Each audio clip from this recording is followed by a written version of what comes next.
사도신경으로 신앙 고백하시겠습니다. 나는 전능하신 아버지 하나님 천지의 창조주를 믿습니다. 나는 그의 유일하신 아들 우리 주 예수 그리스도를 믿습니다. 그는 성령으로 잉태되어 동정녀 마리아에게서 나시고 본디오 빌라도에게 고난을 받아 십자가에 못 박혀 죽으시고 장사된 지 사흘 만에 죽은 자 가운데서 다시 살아나셨으며 하늘에 오르시어 전능하신 아버지 하나님 우편에 앉아 계시다가 거기로부터 살아있는 자와 죽은 자를 심판하러 오십니다.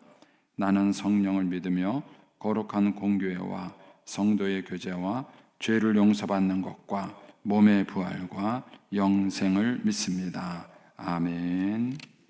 우리 찬송가 511장 찬송 하나님께 드리겠습니다. 511장입니다.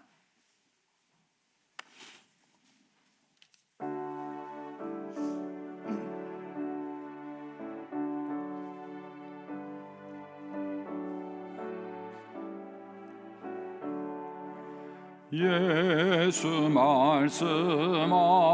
말씀하시기를 누가 오늘이랄까 꼭 시기가 거들 테니 누가 추수하리요 후한상을 주시려고 일할 사람 부르니 주의 짚음 맡으려고 대답할 리 누구냐 멀리 가서 이방 사람 구원하지 못하나 내 집 근처 다니면서 건질 죄인 많도다 천사같이 말 못하고 바울같이 못하나 예수께서 구속함을 힘을 다해 전하세 죽을 사람 구하라고 예수 너를 부르니 힘이 없어 못한다고 핑계하지 말아라 주가 주신 기쁨 맡아 항상 기뻐 지키고 부르실 때 대답할 말 나를 보내주소서. 아멘. 기도하겠습니다. 좋으신 아버지 하나님 은혜를 감사합니다. 지난 간밤에도 저희들을 주님 품 안에서 편히 쉬게 해주시고 또 이 새벽에도 저희들을 주 앞에 불러주심을 감사합니다. 오늘도 저희들에게 새날 주시고 또 생명 주시고 건강 주셨는데 이 한날도 주님과 더불어 동행하게 하시고 주를 기쁘시게 하는 한날 되게 하여 주옵소서. 이 새벽에도 주님께 감사의 예물 또 1000번째 예물을 올려드립니다. 하나님 아버지 믿음으로 순종으로 감사로 드리는 예물을 주님께서 기뻐 받으시며 약속하신 하늘의 복과 땅의 복으로 충만하게 채워 주시옵소서. 주의 은혜로 종의 가정들을 형통케 해주시고 그 자녀들을 축복하여 주시옵소서. 예수님의 이름으로 축복하며 기도하옵나이다. 아멘. 오늘 아침 말씀은 사사기 19장 16절에서 30절까지 말씀입니다. 사사기 19장 16절에서 30절까지 말씀입니다. 같이 봉독하겠습니다. 저녁 때에 한 노인이 밭에서 일하다가 돌아오니 그 사람은 본래 에브라임 산지 사람으로서 기브아에 거류하는 자요 그곳 사람들은 베냐민 자손이더라. 노인이 눈을 들어 성읍 넓은 거리에 나그네가 있는 것을 본지라. 노인이 묻되 그대는 어디로 가며 어디서 왔느냐 하니 그가 그에게 이르되 우리는 유다 베들레헴에서 에브라임 산지 구석으로 가나이다. 나는 그곳 사람으로서 유다 베들레헴에 갔다가 이제 여호와의 집으로 가는 중인데 나를 자기 집으로 영접하는 사람이 없나이다. 우리에게는 나귀들에게 먹일 집과 여물이 있고 나와 당신의 여종과 당신의 종인 우리들과 함께한 청년에게 먹을 양식과 포도주가 있어 무엇이든지 부족함이 없나이다 하는지라. 그 노인이 이르되 그대는 안심하라. 그대의 쓸 것은 모두 내가 담당할 것이니 거리에서는 유숙하지 말라 하고 그를 데리고 자기 집에 들어가서 나귀에게 먹이니 그들이 발을 씻고 먹고 마시니라. 그들이 마음을 즐거워할 때에 그 성읍 불량배들이 그 집을 에워싸고 문을 두드리며 집주인 노인에게 말하 이르되 내 집에 들어온 사람을 끌어내라. 우리가 그와 관계하리라 하니 집주인 그 사람이 그들에게 나와서 이르되 아니라 내 형제들아 청하노니 이 같은 악행을 저지르지 말라. 이 사람이 내 집에 들어왔으니 이런 망령된 일을 행하지 말라. 보라 여기 내 처녀딸과 이 사람의 첩이 있은즉 내가 그들을 끌어내리니 너희가 그들을 욕보이든지 너희네 좋은 대로 행하되 오직 이 사람에게는 이런 망령된 일을 행하지 말라 하나 무리가 듣지 아니하므로 그 사람이 자기 첩을 붙잡아 그들에게로 밖으로 끌어내매 그들이 그 여자와 관계하였고 밤새도록 그 여자를 능욕하다가 새벽 미명에 놓은지라. 동틀 때의 여인이 자기 주위 있는 그 사람의 집문에 이르러 엎드려져 밟기까지 거기 엎드려져 있더라. 그의 주인이 일찍 일어나 집문을 열고 떠나고자 하더니 그 여인이 집문에 엎드려져 있고 그의 두 손이 문지방에 있는 것을 보고 그에게 이르되 일어나 우리가 떠나가자 하나 아무 대답이 없는지라. 이에 그의 시체를 나귀에 싣고 향하여 자기 곳에 돌아가서 그 집에 이르러서는 칼을 가지고 자기 첩의 시체를 거두어 그 마디를 찍어 12덩이에 나누고 그것을 이스라엘 사방에 두루 보내매 그것을 보는 자가 다 이르되 이스라엘 자손이 애굽 땅에서 올라온 날부터 오늘까지 이런 일은 일어나지도 아니하였고 보지도 못하였도다. 이 일을 생각하고 상의한 후에 말하자 하니라. 아멘. 이 새벽에도 주의 은혜와 축복이 함께 하시기를 축원합니다. 오늘도 광고 하나 먼저 드리겠습니다. 저희 교회의 김팔령 집사님께서 그제 소천하셨습니다. 늦게 요양병원에서 소천하셔가지고 어제 저희가 입관 예배를 했고요. 오늘 발인 예배가 있습니다. 지금 현재 부여 건양대병원 장례식장 1층 특위로실에 있고요. 입관 예배는 어제 했고요. 발인 예배는 오늘 오전 7시 30분에 있습니다. 교회에서는 7시 20분에 출발을 하겠습니다. 우리 김팔령 집사님은 일남이고요. 구역은 4교구 64구역입니다. 운구팀은 B조 8에서 10남전도에서 수고해 주시고 조가팀도 부탁을 드리겠습니다. 오늘 이 사사기에 나오는 이제 이 내용은 참 이렇게 가슴 한쪽이 먹먹하게 만드는 이제 그런 내용의 말씀입니다. 이 이제 사사기 18장부터 나오는 19장부터 나오는 이 얘기에는 레위인의 이름도 나오지 않고 이 노인의 이름도 소개되지 않고 그 첩의 이름도 소개되지 않습니다.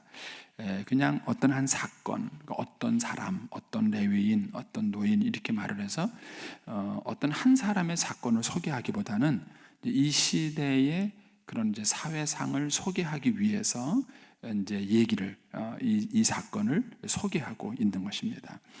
이제 오늘 본문에는 이제 이 레위인이 이제 집으로 돌아가는 길에 이제 기브아라는 곳에 머물게 되죠.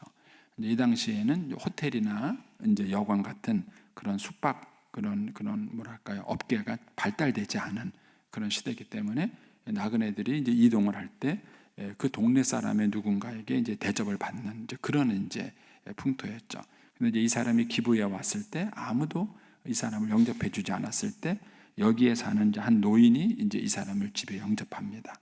근데 이제 이 집에 여기 말하는 불량배라고 여기 보면 그 성읍의 불량배다 이렇게 되어 있는데 그 성읍의 불량배들이 몰려와서 사건이 벌어지게 되는 것이죠. 그래서 결국은 이 레위인의 첩이 이제 죽게 돼가지고 그것이 이제 이후에 일어나는 사건의 또 발단이 되는 그런 내용입니다.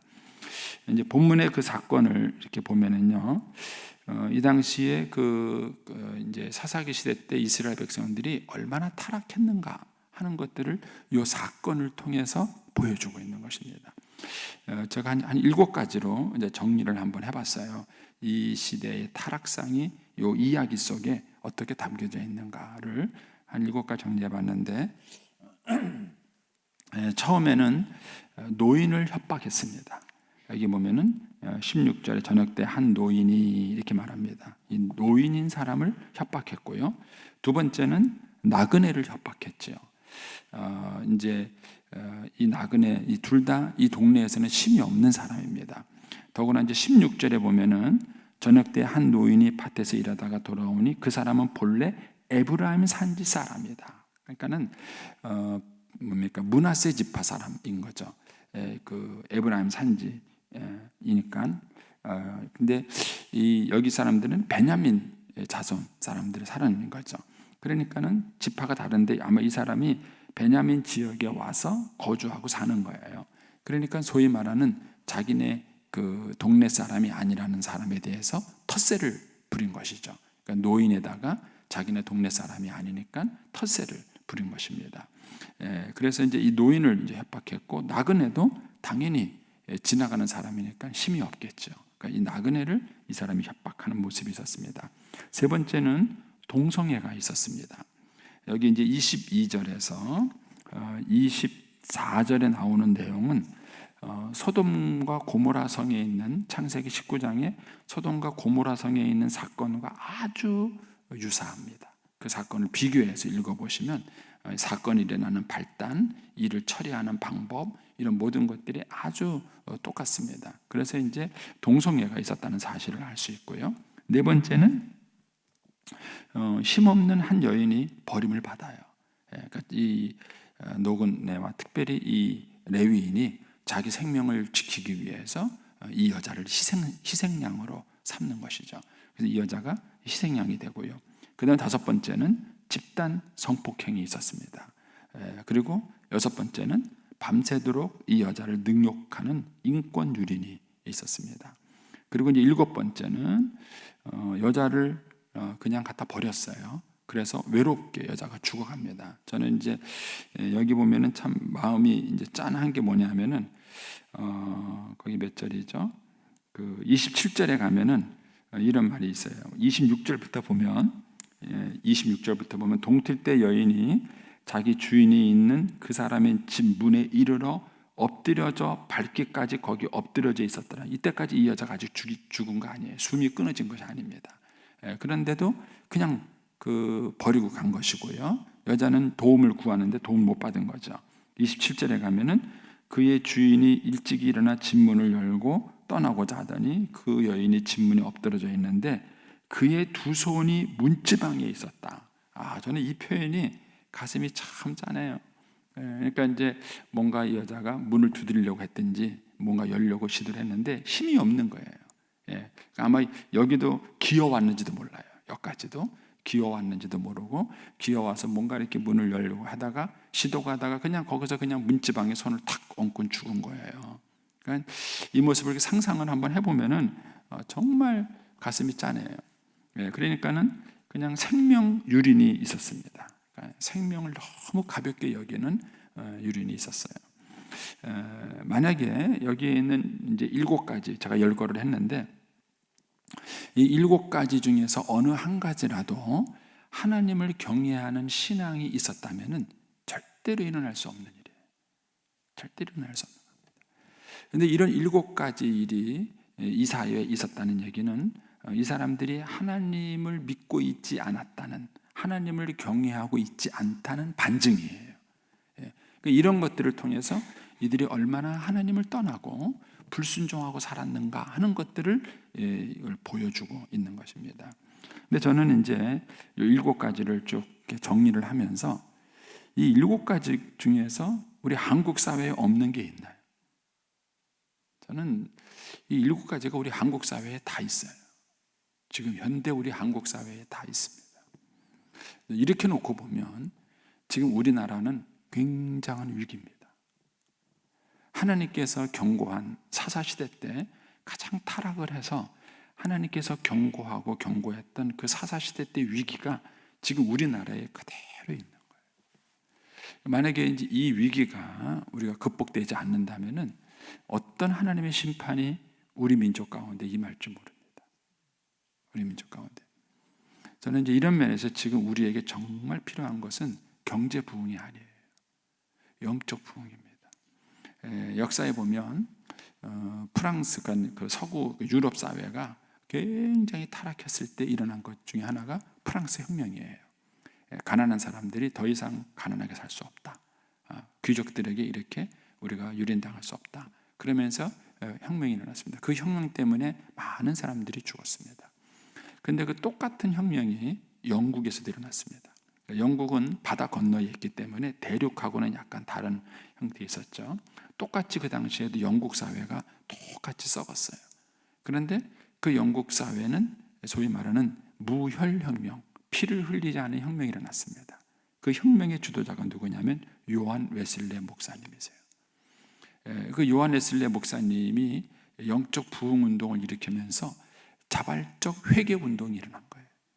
그리고 그 자발적 회개 운동을 통해서 그들이 스스로 사회를 정화시킨 겁니다. 잘못된 걸 버리고 회개하고 버린 거예요. 그래서 프랑스에서는 유혈혁명이 일어났다면 영국에서는 무혈혁명이 일어난 거예요. 그렇게 일어날 수 있게 된 배경은 요한 웨슬레 목사님을 통한 영적 부흥 운동이 있었기 때문에 가능한 것입니다. 저는 이제 우리 한국 사회에 정말 필요한 부분이 있다면 이 부분이에요. 여러분들이 한번 이 본문의 말씀과 우리 한국 사회를 가만히 비교해 보세요. 비교해 보면은 이 본문에 일어나는 그 모습들이 우리 한국 사회에 그대로 있습니다. 좀 제가 설명하기가 좀 잔인해요. 그냥 몇 가지만 말씀을 드리면, 아까 이제 16절에 말한 것처럼 한 노인이고 이 사람은 에브라임 산지 사람인데 베냐민 자손에 있는 곳에 거류하고 있는 거예요. 그러니까 노인이죠. 그리고 타국 사람이에요. 이 사람들에 대한 철저한 텃세가 있었어요. 그래서 이 노인을 학대한 것입니다. 그러니까는 한 사회가 하나님을 경외하지 않게 됐을 때 힘없는 사람을 학대하는 거예요. 이미 우리 사회에 그런 일이 있었죠. 지난번에도 우리가 충격을 받았지만은 청소년 아이들이 할머니한테 담배 심부름을 시키고 그리고 하지 않는다고 그 할머니한테 폭력을 향하는 이런 모습들이 우리 사회의 한 단면으로 나타나는 거예요. 또 여기 보면은 나그네가 있는데 이 나그네를 그 사람들이 우습게 여긴 것이죠. 그래서 어쨌든 한 사회가 부패하게 됐을 때 법이라는 것이 있는 이유는 뭐냐면은 힘없고 능력 없는 사람들을 보호하는 장치가 법이에요. 여러분 덤프트럭하고요, 티코하고 부딪히면은요, 법은 티코 편을 일단 들어줍니다. 왜냐하면 덤프트럭과 티코가 바꾸면은요, 덤프트럭은 당연히 이겨요. 당연히 이깁니다. 그래서 법은 일단은 티코를 보호해 주는 게 법이에요. 만약에 법이 없다면은 덤프트럭은 필요가 없어요. 법이 있을 이유가 없어요. 스스로가 보호가 되는 거예요. 덤프트럭하고 티코하고 부딪히면은 덤프트럭은 스스로를 보호하는 겁니다. 그래서 법이라는 것이 제대로 작동을 한다면 힘없고 약한 사람들을 보호해 줘야 법이 제 기능을 하는 거예요. 그런데 우리 사회가 그렇지 않습니다.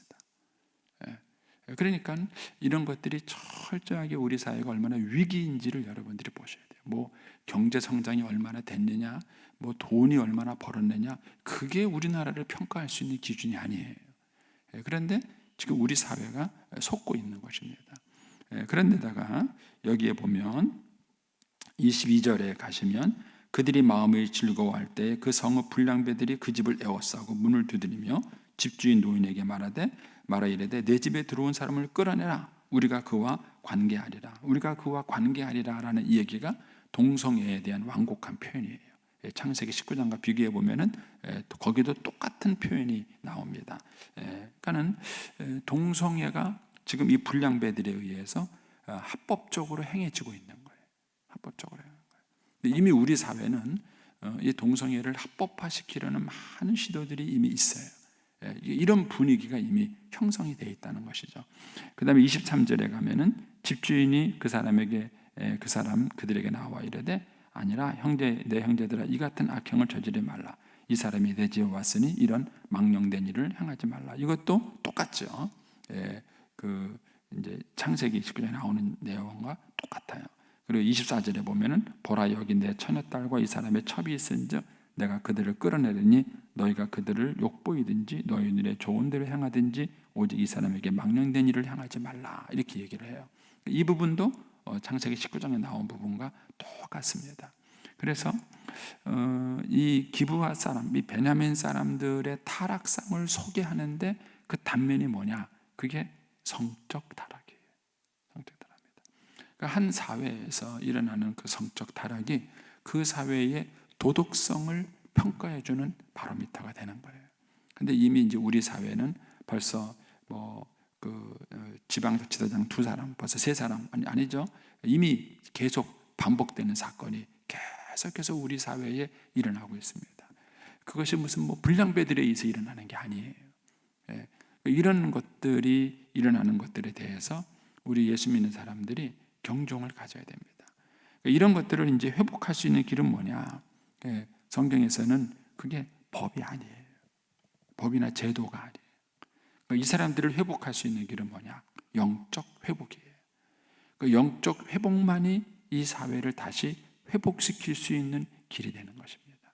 이제 우리가 이제 이 사사기가 끝나고 나면은 성경에 바로 소개되는 책이 뭐냐면은 룻기예요. 룻기. 그 룻기에는 우리가 굉장히 우리의 마음을 따뜻하게 하고 감동 있게 하는 이야기가 있습니다. 그러니까 이 룻기의 배경이 사사기입니다. 이 사사기와 같이 타락한 이런 분위기 속에서도 룻기처럼 살아가는 사람들이 있었어요. 근데 그 차이가 뭐냐? 룻기에 있는 사람들은 철저하게 하나님을 경외하는 사람들이에요. 그러니까 하나님을 경외하는 믿음이 있는 것이 굉장히 우리의 마음을 따뜻하게 만드는 그런 이야기들을 우리에게 전해준다는 것입니다. 이런 면에서 복음을 전파한다는 얘기는 결코 우리의 삶과 무관하지 않습니다.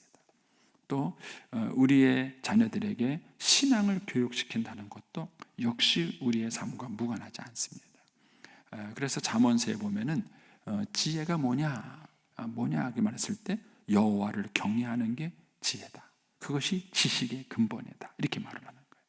그러니까 우리 아이들이 어렸을 때부터 하나님을 경외하는 그런 믿음과 신앙을 어렸을 때부터 잘 훈련해 간다면 그것이 우리 아이들의 인생을 지혜롭게 만든다는 거예요. 그리고 참된 지식도 거기서부터 얻는다는 것입니다. 그런데 우리가 오늘 신앙을 그렇게 만들지 않은 거예요. 그러니까 우리 선배 목사님들이 굉장히 열정적으로 일하시면서도 실수하신 게 뭐냐면은 신앙을 복받는 수단으로만 전락시켰어요. 예수 믿으면 복받는다. 예수 믿으면 잘 된다. 예, 맞는 말이에요. 틀린 얘기는 아닙니다.